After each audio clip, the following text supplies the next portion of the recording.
Hi, Randy here.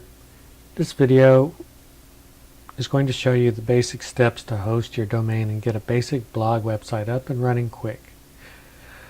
I'm going to assume you know the domain name that you want to use. That would be the actual first step to this, but that will be covered in another video, or you probably know what it is already. So for your first step here, you need to host your domain name. Click on the banner there that says Bluehost, only $6.95 per month. Now this is an affiliate link. I make a little bit on it. It's up to you whether you want to use it, but I do appreciate it if you do. Okay, so we click on that, and it takes us to bluehost.com. And in the middle there, you'll see a button that says Sign Up Now. So click on the Sign Up Now. And here it says you have two options. I need a domain name. I have a domain name.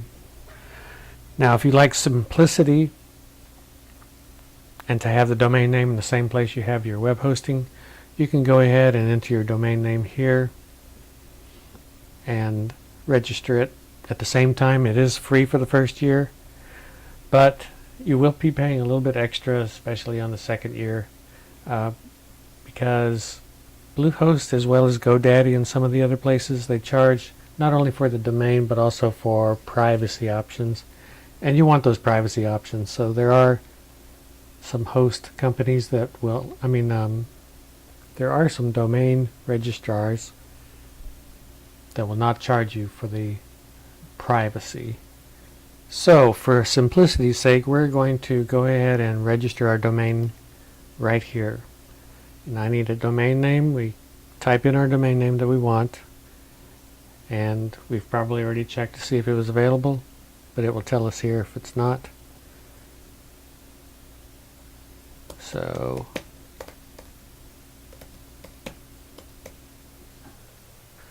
okay, we put in the domain name and we hit next.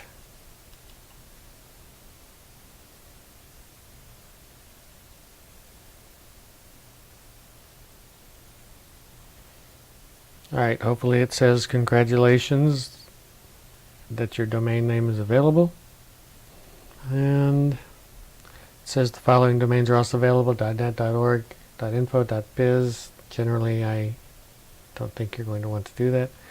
Alright, and now we fill in our account information. I'm probably going to just edit this, skip it to the bottom here. Scroll down here and it says account plan. We have a choice: 12 months for $6.95, 24 for $5.95, 36 for $5.95. Alright, and the Pro. Depends on whether you want to save a little money. You can do the 24 month. That's what most people recommend. Alright, Site Lock Domain Security. What is it? It's basically a service that will check your website for malware, for security issues, and if you're really paranoid and or security conscious, then you might want to get that, but I'm not. Site Backup Pro. Now you already have backup in Bluehost, so generally you don't need the Site Backup Pro. The domain Whois Privacy. Now that is recommended, because when somebody looks up your domain and says who owns this, this will block it and it'll say Bluehost owns it, rather than you with your phone number or your email address where somebody can start contacting you and you get on spam lists and such things. So go ahead and keep that, probably, if you can afford it, $9.95 per year. It's less than $1 a month. So now we come to the billing information. You can pay by credit card, or if you hit this more payment options, you can pay by PayPal. And that's what I'm going to do. I'm going to pay by PayPal. We hit next. It's going to take me to my PayPal account.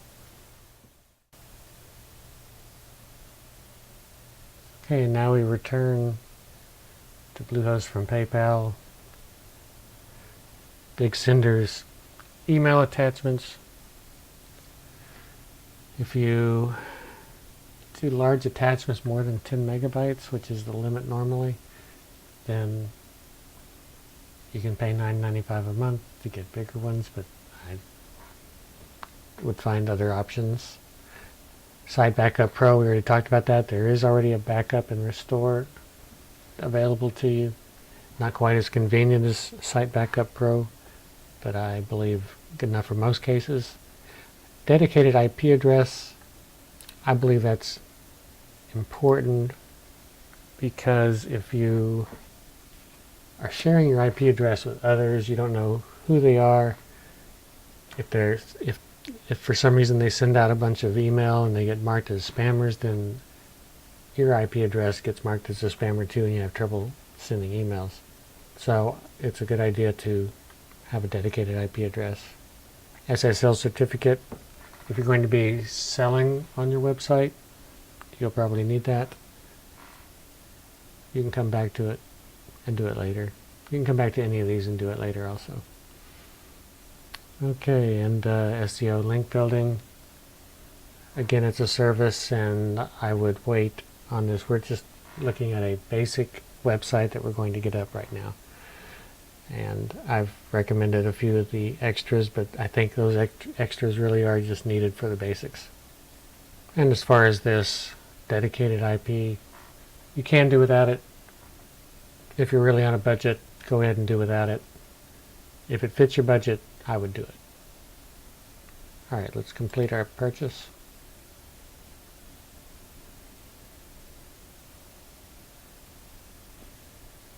And now we want to create a password for our site. This is for our administrative account. So when we come log into Bluehost, it's going to ask for a password.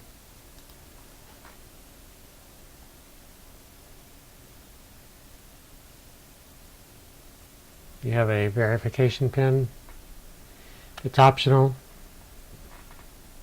And what it's used for is verification. For instance, if you're talking to tech support, they may ask for your PIN number.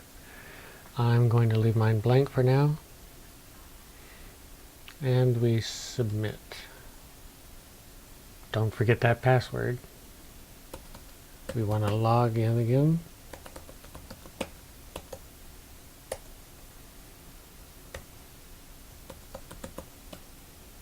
This will reinforce the password so you can remember it a little better. I think that's why they do that. One reason. And I'm going to save it.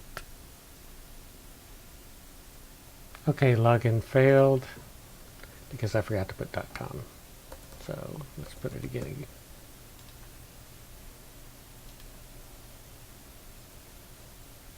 There we go. Okay, the primary purpose of our hosting account, whichever you want. Mine is business. You can do a lot of this with your website later. And now we have a website. We're ready to get started configuring it. Now you can go through this wizard, but I'm just going to show you the basics of what you need to look at, what you don't need to look at, just to get a basic website up. We'll leave that off so the next time you come in, it'll show up and you can go through the tutorial if you want. Okay. So here, this is cPanel. This is basically the control panel for your new website.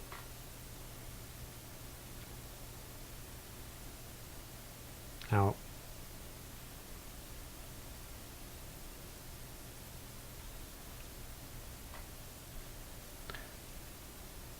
this is the control panel for your new website.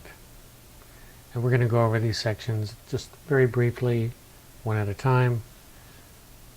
But we'll get down to the nitty-gritty of what you actually need in order to get your website going.